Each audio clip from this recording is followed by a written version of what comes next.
Bueno, primero, buenos días a todas y a todos. Muchas gracias por estar aquí. Muchas gracias por acompañarnos en este día tan importante. Como decía, hoy es la primera salida oficial que hago como presidenta, como directora única del partido, acompañada de Hernando Guida, que es el representante a la Cámara por el partido de la U aquí en Magdalena, por Miguelina Pacheco y Aníbal, que son mis grandes amigos desde siempre, desde hace muchísimos años. Hemos compartido cosas buenas, compartido cosas malas, pero siempre hemos sido amigos y hemos continuado. Eso es lo más importante, ser amigos, y en la política hay que ser amigo, porque cuando uno es amigo, no importa las cosas malas, siempre está ahí, en las buenas y en las malas, no solamente cuando se tiene poder, que es muy importante. Quiero darle un saludo al concejal, también por acompañarnos. De aquí entre tantas mujeres hay hombres, qué bueno, porque los hombres también tienen que apoyar a las mujeres. Eso creo que es fundamental. Bueno, a todos, pues muchas gracias. A los medios de comunicación, gracias por estar aquí, y a todos los que nos están siguiendo por Facebook Live, un saludo muy especial. Primero quiero decirles que yo también soy de pueblo. Ahorita dijeron, yo soy de Guacarí, un pueblo muy chiquito, como dijo Salas, pero de una familia muy unida, una familia de clase media. Mi papá era profesor, era maestro, fue rector de la Normal 37 años, y mi mamá pues eran muy cívicos, y a mí me encantaba salir con mi papá desde los 12 años a trabajar más que cualquier cosa, porque me gustaba mucho trabajar con la comunidad. Yo creo que fue algo que heredé de ellos, porque siempre fueron personas muy sociales y muy cívicas. Después empecé a estudiar medicina, y pues claro, estudiando medicina, el trato con la gente es mucho más cercano, y pues era la única que estudiaba medicina en Guacarí, así que yo era la que atendía a todo el mundo gratuitamente, porque pues unos por amigos, otros no podía cobrar, y siempre estuve como mi ejercicio de medicina. Ahí fue que fui concejal, pero yo le decía a Hernando ahorita que yo fui concejal, pero cuando existían los tarjetoncitos, no es que sea muy vieja, ¿no?, sino que es que existían los tarjetoncitos, la papeleta, y resulta que entonces lo ponían a uno de relleno, pues porque como yo era conocida y trabajaba mucho con la gente, yo no me gustaba, o sea, yo no era política en esa época, tenía una vocación de servicio, pero sí era política, porque la política la hacemos si tenemos vocación de servicio. Si no tenemos vocación de servicio, es mejor que nos salgamos de la política. Entonces, allí me ponían, yo nunca fui al consejo, pero salí electa siempre porque me ponían de primera, de suplente. Después, pues como yo trabajé siempre en la medicina, me fui a especializar fuera del país, siempre llegaba cada año a mis vacaciones y era atender pacientes, pero como me estaba especializando, pues tenía más pacientes, porque lógicamente decían, no, ya sabe más, y entonces me atendía. Después que llegué, me empezaron a decirme que por qué no iba a ser alcaldesa. Pues yo decía, pero 5 años por fuera especializándome, yo soy médica internista y reumatóloga, y entonces decía, 5 años especializándome y venir yo a meterme en la política de alcaldesa, no puede ser. Sin embargo, pues era una espinita que tenía por dentro, y dije, bueno, si me dejan hacer un trabajo muy lindo, de verdad que lo mejor que le pasa a uno, experiencias, pero de verdad, porque es donde uno nació, donde uno se crió, donde uno hizo amigos, donde fue todo en su vida desde chiquito hasta que tuvo uso de razón y se formó, pues fue en su pueblo. Entonces en el pueblo lo ven a uno como que uno es capaz de todo, uno pues allá todo lo podía hacer. Como yo era médica y siempre todo el mundo me reconocía como médica, entonces mi despacho se convirtió en que, además de ir a hablar de los problemas de la comunidad, la gente iba y me decía, es que me duele la rodilla, doctora. Entonces yo atrás tenía como medicamentos, atrás de mi escritorio, y ahí yo inclusive hacía infiltraciones en mi despacho, porque la gente, como yo era reumatóloga, entonces pues la gente iba por sus dolores. Después de los 40 años los dolores nos aquejan. entonces tocaba.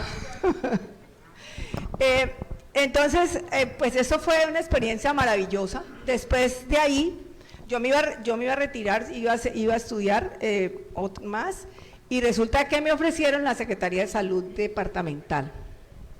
Al principio yo decía, pero no voy a seguir más, pero como había salido la ley 100, como yo era médica, yo hice el CISBEN. Guacarí y Caicedonia fueron, creo que los dos municipios que hicieron el CISBEN, los primeros municipios del país, porque éramos médicos. Los dos alcaldes éramos médicos. Entonces, claro, sabíamos que la ley 100 nos llevaba a hacer el CISBEN. Cuando llegué a la Secretaría de Salud, empecé a hacer la implementación del régimen subsidiado, y Guacarí fue el primer municipio del país que tuvo régimen subsidiado. Carnet del CISBEN para la gente pobre, para la gente que más necesitaba, que eso fue como el derecho que tuvieron las personas, los colombianos, pobres y vulnerables, a tener salud. No tenían que ir a rogar que me den salud porque el Estado estaba pagando por ellos para que pudieran tener salud.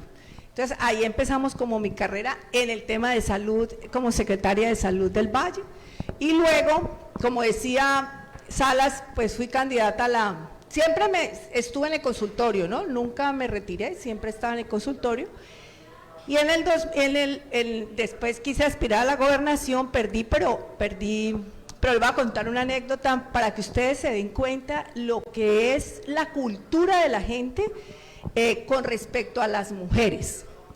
Ha cambiado un poco, pero todavía falta mucho. Cuando yo estaba en la campaña me embaracé, no he podido tener hijos. Y entonces yo creo que como estaba en la campaña como que me relajé y me embaracé. Y pues yo andaba con mi barriga, lógicamente haciendo campaña.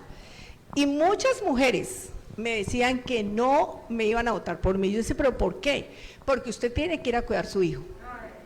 Pero lo peor, esa es una de las cosas importantes que miren que nosotras tenemos, ahí decía Miguelina, nosotras tenemos que convencernos que la maternidad es algo normal, y que si yo tengo un hijo, yo me tengo que quedar en mi casa. Si yo no trabajo, tengo que quedar en mi casa haciendo el almuerzo, haciendo todo, porque ¿quién más no lo hace? Entonces estamos trabajando también.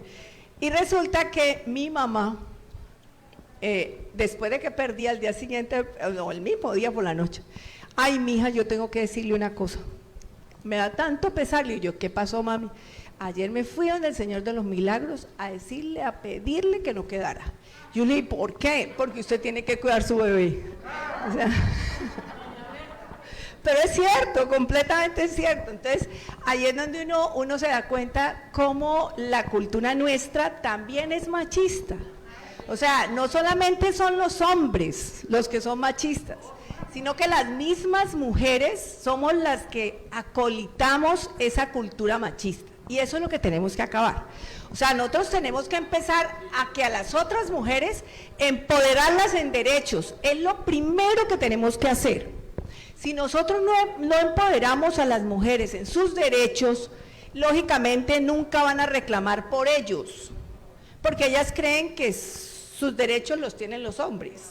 Entonces, por eso es tan importante empoderarlas de sus derechos. Y después de eso, yo quiero decirles que mi mayor sueño, después de que ya fui alcaldesa y eso, fue ser gobernadora. Claro, entonces pues pasaron los años de senadora, llegué a senadora, cuando llegué a la presidencia del Congreso en el año 2006, creé la bancada de mujeres. Y quiero decirles que en la bancada de mujeres, habíamos mujeres de todos los pensamientos y de todos los partidos. Les voy a decir quiénes estábamos para que se den cuenta. Estaba Marta Lucía Ramírez, Piedad Córdoba, Gina Parodi, la presidenta de FECODE, que había salido de FECODE y era senadora, Claudia Castellanos, la Piraquide, ¿quién? No me acuerdo. Flor Géneco en esa época, pero bueno, Flor era liberal era del partido como nosotros. Éramos todas mujeres diferentes, bueno, fuera de las otras que habían. Y sin embargo, dijimos, vamos a hacer la bancada de mujeres y nos vamos a unir en lo que pensemos que necesitan las mujeres y que nos unan. no hubiéramos podido hacer leyes que nos desunieran, porque habíamos acabado con la bancada. Y por eso lo que hicimos fue, pensemos un problema de salud pública, ¿qué problema tenemos las mujeres en este momento? Hicimos la ley 1257. Esa fue una ley que construimos todas, pero además con las organizaciones de mujeres feministas, porque las llamamos a ellas también, para que ellas participaran en poder hacer la ley, porque uno en el Congreso tiene que escuchar, los políticos tenemos que escuchar a la comunidad. Si no escuchamos la comunidad, difícilmente podemos hacer algo importante. Entonces, llamamos a las mujeres, hicimos ese proceso con unas mujeres también y radicamos la ley. Hay una anécdota, cuando ya íbamos a radicar la ley, que Gina Parodi y la del FECODE estaban peleando. ¿Y por qué? Entonces yo fui, ¿qué pasó? No, pues porque es que la definición por la definición de violencia contra la mujer. Pues yo tuve que mediar y al final quedó como hoy está en la ley, que es una definición internacional, que no es solamente la violencia física, sino la violencia psicológica y la patrimonial, que casi la gente no sabe. Pero eso es cuando el hombre le dice a uno, es que la casa es mía y te tenés que ir.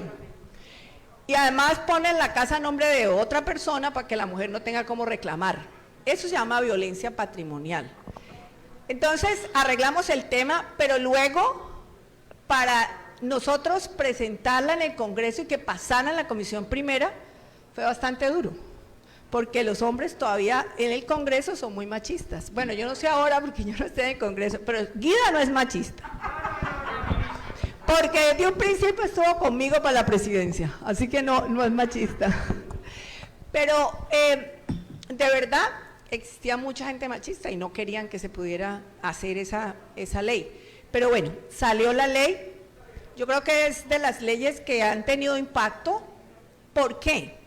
Porque le dio la posibilidad a las mujeres empoderarse de derechos, allí hablábamos de empoderar de derechos, a crear la ruta para prevenir la violencia y los feminicidios, dar conciencia a las mujeres que había que denunciar, y que además era un delito, no era un delito que se pudiera conciliar, porque las mujeres a veces iban y denunciaban, y cuando llegaban a la comisaría, y aún pasa, empiezan a decirle a las mujeres, ¿y usted por qué no concilia con su marido? ¿Cómo va a dejar la casa? No, tiene que volver donde su marido. Llamaban al marido, se arreglaba, y sí, yo estoy feliz y tal, y volvía, y otra vez la revictimizaban, y muchas veces se dieron feminicidios. Cuando se aumentó la denuncia, nos dimos cuenta la cantidad de violencia de género que hay en nuestro país. Porque antes no nos dábamos cuenta, incluso hay muchas que no. Pero yo les decía mucho, y se reían cuando yo les decía, pero la ley no es solo para mujeres, la ley es para hombres y mujeres. Lo que pasa es que en el 99% la violencia de género es más contra las mujeres y menos para los hombres, pero a los hombres les da pena denunciar. Pues dicen, por su misma conciencia de ser machistas, pues les da pena denunciar. Entonces, como eso, hablar de violencia contra la mujer más o menos fue lo que vinimos a hablar, yo quiero decirles y quiero contarles la experiencia que yo tuve en la gobernación del Valle. Pues yo era primera mujer electa como gobernadora, por supuesto tenía que privilegiar las mujeres, o privilegiarlas no a todos, pero por supuesto tenía que hacer políticas y generar procesos y estrategias que pudieran proteger a la mujer en las diferentes problemáticas que tenemos como mujeres. Entonces, la primera que hicimos fue que el 55% de la gobernación éramos mujeres, en los cargos de secretarios, éramos mujeres. Y las mujeres ocuparon los cargos más importantes, no porque yo escogiera que fueran los cargos más importantes, sino porque eran mujeres preparadas para esos cargos. Que es importante decir, no es que a nosotros nos privilegien por ser mujeres, es porque realmente nos hemos preparado, nos hemos capacitado, tenemos igualdad de derechos y que por supuesto como tenemos igualdad de derechos, tenemos que tener los mismos accesos y las mismas oportunidades, que es lo que no pasa, que ahorita vamos a decir esto. Miren, las mujeres somos el reflejo de las desigualdades de nuestro país. ¿Por qué? Porque usted ve una mujer y un hombre y los salarios son diferentes. Si son salarios de personas que no son capacitadas, que no son educadas, el 37% entre el hombre y la mujer gana el 37% de lo que gana el hombre. Y si es una mujer capacitada, hoy salió incluso esa cifra, el 89% se gana la mujer con respecto al hombre, o sea, 11% menos en los cargos de igual rango, ganan menos las mujeres. Y eso pues lo hemos visto y lo vemos en todo el país. Y más la brecha entre la mujer rural y la mujer urbana. Esa es peor, la brecha que existe entre las dos.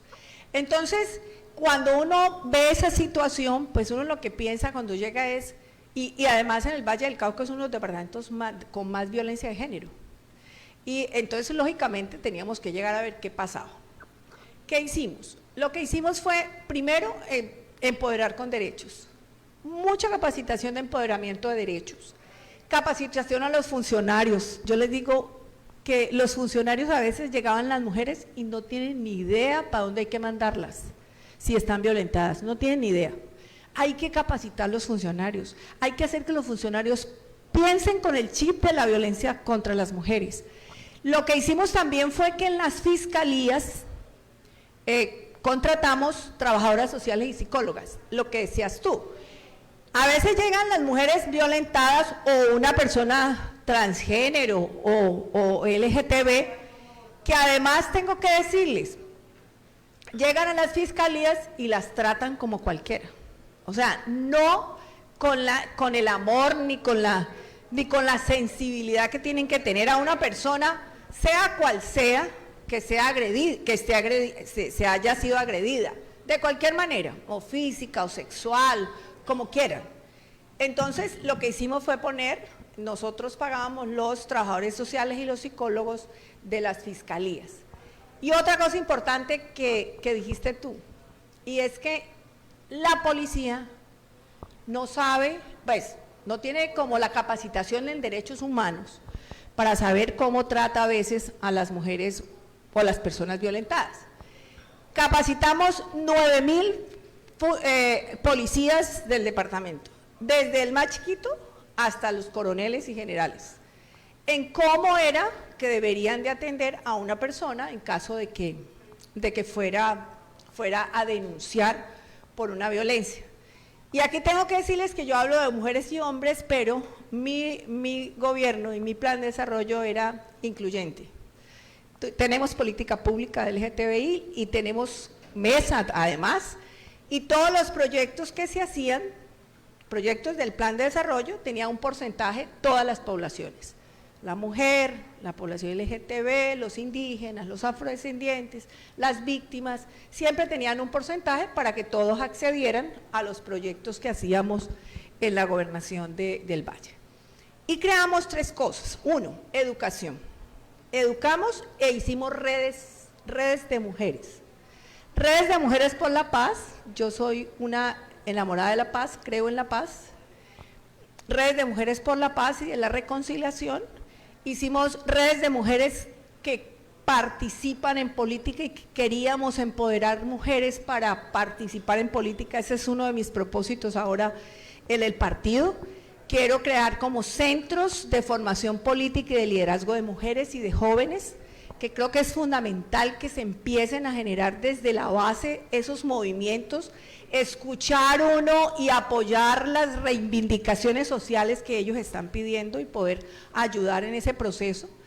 Entonces, lo que hicimos fue hacer redes de mujeres, capacitar muchísimo, formación política, formación en paz, y eso era muy importante porque además de ese proceso, lo que hacíamos era darles autonomía financiera.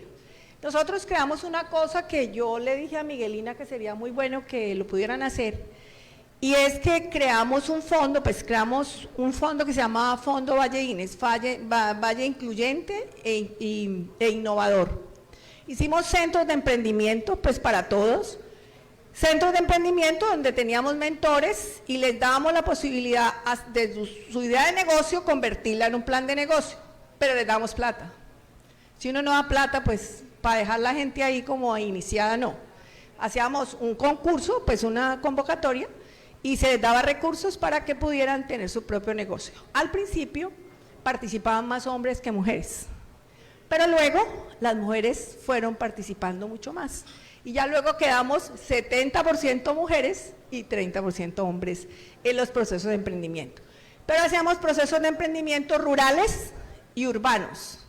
Mujeres, LGTBI y todo, indígenas, afrodescendientes, siempre hacíamos convocatorias diferenciadas para que pudieran todos acceder a eso. Y eso me parece que en este momento, yo les quiero decir que cuando la gobernadora actual, ella trabajó con la continuidad, era su campaña. Y cuando ella me contaba, lo que más me piden es emprendimiento.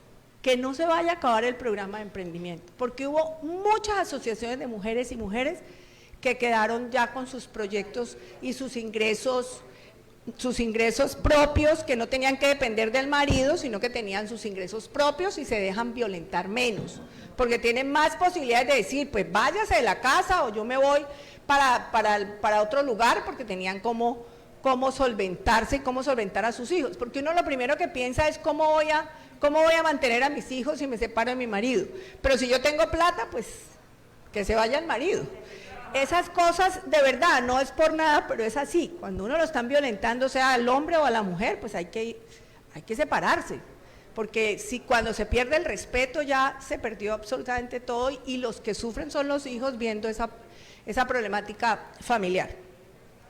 Entonces, hacíamos ese proceso de emprendimiento que me parece que es fundamental y ahora en este momento de pandemia hay que trabajar en proyectos de emprendimiento porque las mujeres acá, como decía Hernando, en Santa Marta es mayor el desempleo de la mujer que en el resto del país.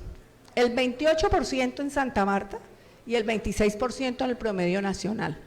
¿Por qué? Porque es que aquí los empleos son informales en los servicios, en el comercio, en la hotelería, en la gastronomía, todo ese proceso que es muy bueno, pero son informales. Aquí mayoría de informalidad también, 60% de informalidad en Santa Marta y en Magdalena. Entonces, este es un momento donde más las mujeres necesitan. Ahorita hablaba Guida de un proyecto de ley que presentó el partido y tiene que ver con un ingreso a las mujeres. Las mujeres, y les voy a hablar un poquito de economía del cuidado, no sé si habrán oído hablar del tema. El cuidado es lo que hacemos nosotros en la casa, no importa que trabajemos en la calle, pero lo que hacemos en la casa que no nos lo remuneran, ¿cierto? Es mucho más en las mujeres que en los hombres. Las mujeres trabajamos en la calle, pero cuando llegamos a la casa tenemos que seguir trabajando. Ese fue el proceso, el proyecto que se presentó para lograr que las mujeres puedan tener un ingreso para que las que tienen ese proceso de economía del cuidado, que están en su casa, que no pueden salir porque tienen una persona discapacitada, porque tienen una anciana, porque su hijo tiene problemas y no pueden salir, tienen que cuidarlo, a esas mujeres es la idea de que se les pueda dar un ingreso y un proyecto que está presentando el partido de la U y que sería fundamental que podamos apoyar para que logremos esa protección social para estas mujeres. Eso se llama redes de protección social, que en este momento son fundamentales hacerlas. Ustedes han oído hablar de la renta básica, no sé qué es. Nosotros empezamos a hablar de eso en el partido como ingreso básico transitorio.